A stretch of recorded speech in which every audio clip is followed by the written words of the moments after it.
I've been studying how Apple became the world's most valuable company, and what I discovered is that their success comes down to one counterintuitive principle that most companies get completely wrong. While everyone else was trying to add more features and options, Apple built a $3 trillion empire by doing the exact opposite of that. Here's the story that changed everything for Apple. When Steve Jobs returned to Apple in 1997, the company was nearly bankrupt with dozens of confusing products that nobody wanted. His first move was radical. He cut the product line from dozens of items down to just four: a desktop and laptop for consumers and a desktop and laptop for professionals.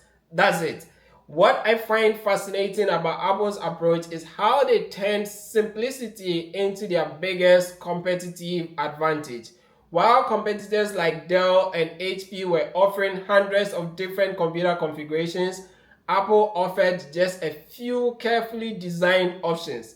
This wasn't laziness, it was strategic brilliance. By limiting choices, they could focus all their resources on making those few products absolutely perfect. The lesson became even more powerful with the iPhone. When every other phone manufacturer was adding physical keyboards, styluses, and dozens of buttons, Apple created a device with essentially one button. People thought they were crazy. How could a phone with fewer features compete against BlackBerry devices that could do everything? But Apple understood something fundamental about human psychology. People don't want more choices, they want better choices. That was their understanding. The iPhone succeeded because it did a few things incredibly well rather than many things poorly as other competitors had. This principle extends to everything else that Apple does. Walk into an Apple store and you would see clean, minimalist displays with just a few products. Compare that to a typical electronics store with thousands of options, creating decision paralysis. Apple stores are designed to make choosing easy for customers and not overwhelming.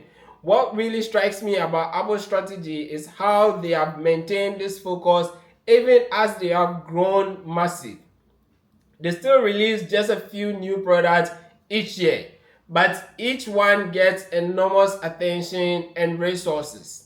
While competitors like Samsung release dozens of phone models annually, Apple typically releases just 3 or 4 iPhone variants. It's the same phone, but variants of it. But each one becomes a cultural phenomenon.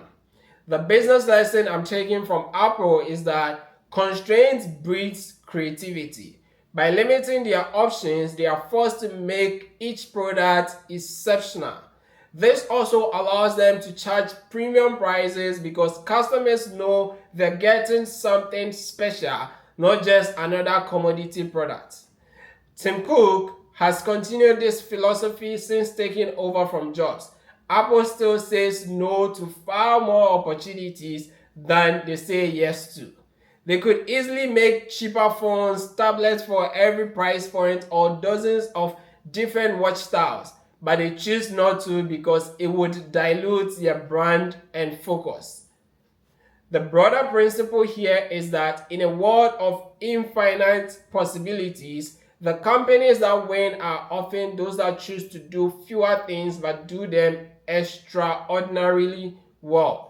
What other companies do you think have mastered the principle of strategic simplicity? Let me know in the comments what you think. And also, if you have any ideas on which other startups to look into or startup stories to look into, go ahead and comment it down below and I'll take a look at it. Thanks, and I'll see you in the next video.